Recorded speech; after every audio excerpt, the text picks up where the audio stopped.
China and Russia have had intricate trade and security links for a very long time.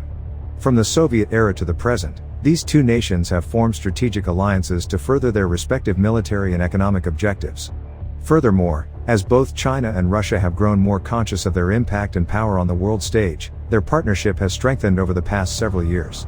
These days, the two nations collaborate on a wide range of topics, such as energy, the arms trade, and military cooperation.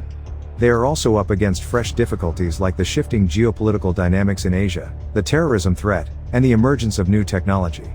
And today, the globe was stunned to learn about Russia and China's new geopolitical master plan.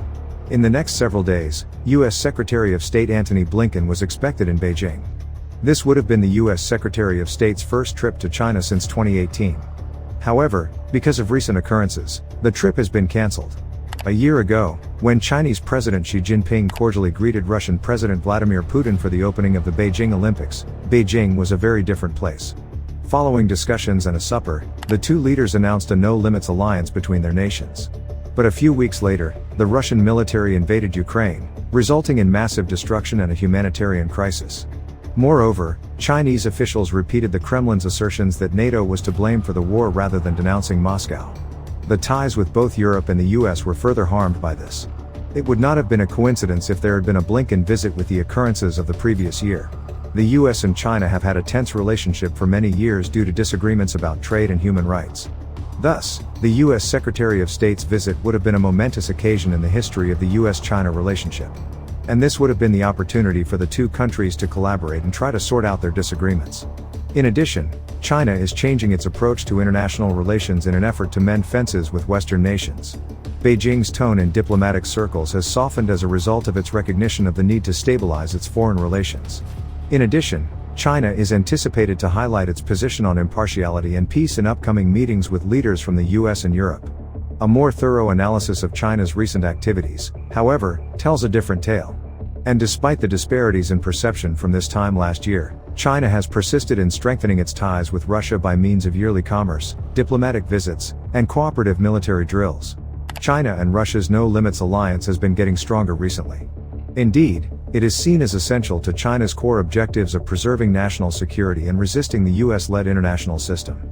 China, according to Alexander Gabuev of the Carnegie Endowment for International Peace, is adept at tailoring its message to the audience it is speaking to. But when it comes to China's relationship with Russia following the crisis in Ukraine, he sees no remorse from them. Rather, he asserts that China is seizing the chances presented by the crisis. China's role in the current crisis in Ukraine has been closely monitored by the US.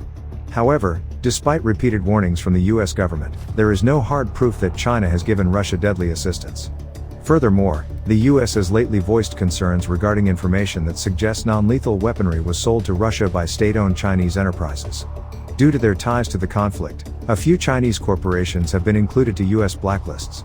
Nonetheless, the majority of these businesses have taken care to avoid breaking the stringent sanctions that the US and its allies placed on Moscow. China has insisted that it wishes to contribute positively to the conflict's peaceful settlement. In a meeting in September, Putin even admitted that China had brought up queries and worries on the situation. China and Russia have maintained their trade expansion, with China recently building 2 long-term bridges across a vital border river. Furthermore, trade hit a record $190 billion in the previous year. This suggests that China might be pretending to be impartial toward the fighting. Additionally, it continues to prioritize strengthening its commercial ties with Russia and advancing its economic goals. Trade between China and Russia increased by 30% in 2023. The fact that Chinese businesses are buying coal and oil at a bargain contributes to this growth. Now, last year's traditional year-end discussion between Russian President Putin and Chinese President Xi Jinping took place. Putin was praised by Xi Jinping on the increased trade figures. Additionally, he urged the two nations to strengthen their strategic cooperation and aid in the growth and international collaboration of one another. America's Asian allies are worried about China and Russia's security ties. Furthermore, China has deployed ships for live-fire cooperative naval exercises close to Japan, dispatched more than 2,000 soldiers to Russia for joint military training, and carried out strategic aviation patrols over the Sea of Japan and the East China Sea with Russia. The NATO Secretary General and the Prime Minister of Japan both voiced their concerns over Russia's increasing military collaboration with China. Nonetheless, China's foreign policy continues to be heavily reliant on the Russia-China partnership. Furthermore, Russia plays a critical role in supporting China's influence within the UN. Furthermore, the US-led alliances in Europe and Asia are weakened by the connection with Russia. According to an analyst, China's external interests are best served by its partnership with Russia since it opposes the US and its alliance systems. He claims that undermining these alliance frameworks is China's primary goal. As I indicated before, China has been attempting to strengthen its diplomatic ties and its engagement with the West. This is because the nation's primary priority is getting its economy back on track, as it faces one of its worst economic performances in almost 50 years. Furthermore, analysts think that China's strong foreign policy will not permanently alter and that this shift in tone is merely transitory. The governments of the West are keeping a careful eye on this change in tone to see if it has any bearing on the current conflict in Ukraine. Leaders in Europe have voiced optimism that China can utilize its clout with Russia to aid in the conflict's resolution. Experts, however, doubt China's capacity to do so and think it is merely feeding these misconceptions in order to win friends. China knows that the problems in its ties with Russia are not the same as the problems in its dealings with Western powers. China will also not give up on Russia because they think China will fall next if Russia does. For this reason, even if it hinders its ability to mediate the situation, China will not jeopardize its ties with Russia. Given the importance of the relationship between China and Russia, it is doubtful that China will do anything to jeopardize it. In a rare appeal to the US, Chinese state energy companies want to request exemptions from the recent sanctions on Russia's Arctic LNG 2 project, as LNG supplies may be jeopardized, Bloomberg reported on Friday, citing people familiar with the matter. Russia's Arctic LNG 2 project, which is almost ready for initial production, was subject to new penalties last month from the United States. The largest independent natural gas producer in Russia, Novatek, is developing the Arctic LNG 2 project, with plans to start first production later this year. Novatek is the majority shareholder of Arctic LNG 2. The other shareholders are the French supermajor TotalEnergies, the Japanese companies Mitsui Group and JOGMEC, the Chinese companies CNOOC and China National Petroleum Corporation, CNPC, and others. The United States imposed sanctions on the Arctic LNG 2 project in September, designating Russian service providers involved in its advancement. 2 months later, as part of new sanctions against Russia to further target people and organizations connected to Russia's war effort and other malicious activities, the U.S. Department of State identified limited liability firm Arctic LNG 2, the operator of the Arctic LNG 2 project.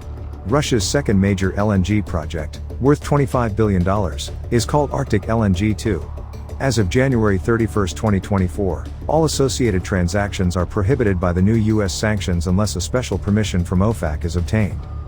According to Bloomberg sources, CNOOC and CNPC are getting ready to seek for sanctions exemptions in order to purchase cargoes from Arctic LNG 2. This is to ensure that they avoid breaking any laws in the U.S., where the Chinese companies also purchase LNG. Following the penalties imposed by Washington in November, Novatek announced a force majeure on future Arctic LNG 2 supply for some clients, according to anonymous industry sources who spoke to Reuters earlier this week.